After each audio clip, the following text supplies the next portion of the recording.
Hello everybody and welcome back to another episode on Salty Tales, guys, and today I'm going to show you everything you need to know about the Gaucho grill, how to set it up, how to start the fire, how to control temperature, how to cook, everything. And for that, we have the start of the show, the Nook grill. This is a typical Argentinian grill, and besides having a few extra features, it is considered the standard in the South.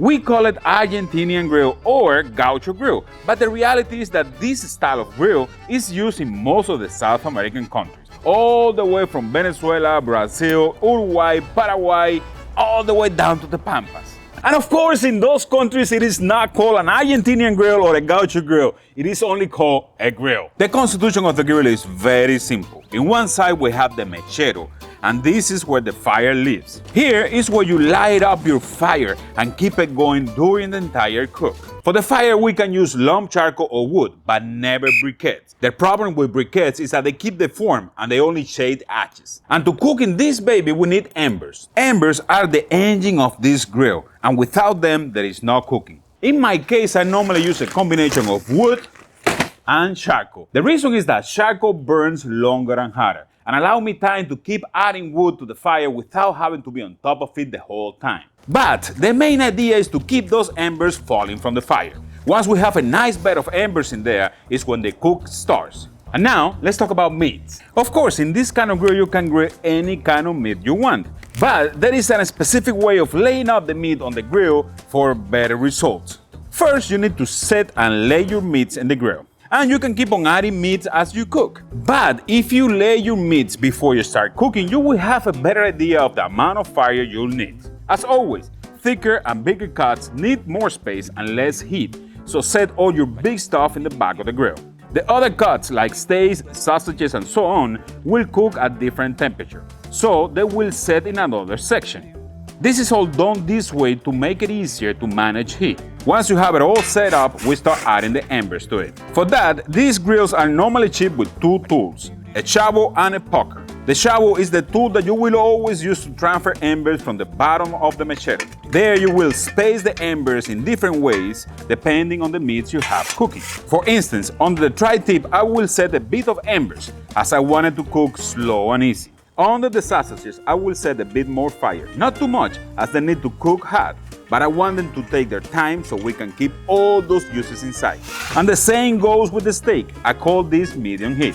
Under the lemon and other vegetables, I like the fire to be intense, and there is where I deposit the most amount of embers. Now, there is an issue that you need to know when cooking on these grills. These grills are always covered with fire bricks for obvious reasons. Those bricks are well known for retaining temperature.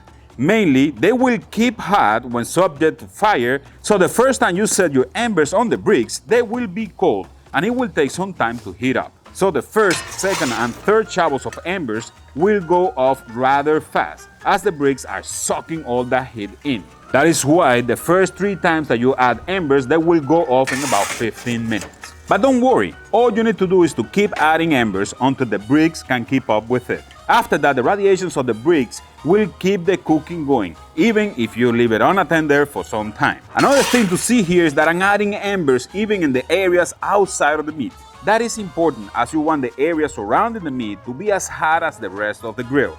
So when you need to flip or move things around, you have an evenly heated area to play with. At this point, you can relax and check the grill every once in a while just to make sure the temperature is kept. A rule of thumb to know how hot is your grill is to set your hand right on the grill and count how many seconds you can keep it there without burning. For instance, you want to cook your thicker cut at low heat, so set your hand right over that area and count to 12. If you cannot hold the heat for 12 seconds, it is too hot and you need to remove embers from it.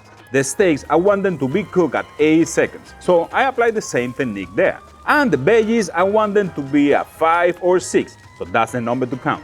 Besides that, if you want to, let's say, fry something real quick, or you want to do some burgers on the plancha, there is always a mechero for that. All you need to do is to set a plancha or a pan, or the pan that comes with this grill, set it right on top of the live fire and cook right there. So putting it all together, this is a very different but amazing grill. And the results of cooking in these kind of grills are very different when compared to any other grill out there. The low heat environment and the open cook makes for a much better searing, as it allows better caramelization of the meat. Cooking on woods is a romantic and amazing experience as the flavors penetrate the meat even deeper and enhance the flavors in a very different, deep and delicious way. It has a lot of space to cook on, so you are not limited to what you want to cook. Of course, there is a few cons with this grill system that are worth mentioning too. For example, there is no way to smoke in this grill. Temperature control is different in an open environment to what it would be in a closed-up grill, so it is something that you need to get used to. It does use more wood and charcoal than regular grills, as you are cooking for longer and it's a big grill. And because it is open, it can get pretty hot around. That for me is not a great concern, as all I do is add embers and check my meats every 20 minutes. But I think it's worth mentioning. Now, let's talk about specific things about this grill and why I selected it. This grill comes with all the needed tools to take full advantages of this way of cooking. Also, has a nice kind of Santa Maria style system that allows me to play with the grates by moving this lever up and down. It has a nice box underneath, great for warming bread or keep meats from getting cold. And it has a nice cover that can be put down in case of rain, something really appreciated here in Florida. If you are interested on this grill, I'm leaving a link in the description for you to check out. And if you decide to buy it, I will get a little kickback. It is a very cool thing to have, and we all know that cooking on wood is the ultimate experience.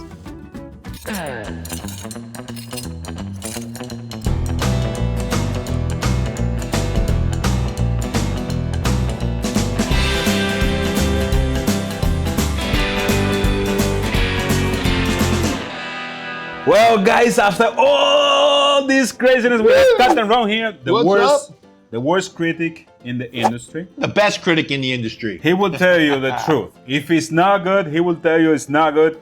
But I want him to try my tri-tip. My tri-tip. All right. I want you to try this thing, I'm not a big fan of tri-tip, I like to smoke it. Smoked tri-tip is good. It's cooked beautifully. You did nice. Let's see this bait. You done good. God wow. damn, Captain Ron. Whoa! What did you do? Make my voice squeak. It does melt in your mouth, isn't it? It does. That might be the most tender bite of tri-tip I've ever taken in my life. It starts to melt. Thank you, Captain Ron. No, I mean really. I'm humble, Captain Ron. It is amazing tri-tip. That's it. There's no way you can make it better than this. Did you buy that locally or? I got this in Broward Blvd No kidding. in the store, but this is an Argentinian tri-tip with the fat cap, guys. If you want to do something like this, remember, always with the fat cap. You know what? I'm gonna make a few videos teaching you guys how to cook everything in that grill. I realize that there is not a lot of information out there for that kind of grill. It's completely different than anything else, and it cooks real good stuff that you guys have to, and you have to try it, man, to believe it, because it's really awesome. Look at this. This beautiful fat cap across the top of it there. Oh, that is God. absolutely beautiful. Man, oh man. The fat cap is so crunchy, it's like a pork belly. The flavor, it's got so much flavor. That is the most flavorful piece of tri-tip I've ever tasted in my life. It is delicious. Besides that, we have some Wagyu here, whatever is left of it. We have some chorizos, we have some veggies there. We have, for the dessert, we have the dragon fruit with all that sugar popping up and everything. We have sausages, we have bread, we have morcillas. Morcilla's good. Man. But now I have to ask you a question. Did I make you hungry? If I made you hungry, you have to hit us with the like, subscribe to the channel, share with your friends and family, and let me know in the comments if you like this video, guys. I don't know what the heck is going on with YouTube, but they are not promoting the videos at all. So please hit the like button, leave the comment, do whatever you can do to help me out. And let's keep on going, man. That's all for today, but remember that I love you. I love you too. Cheers!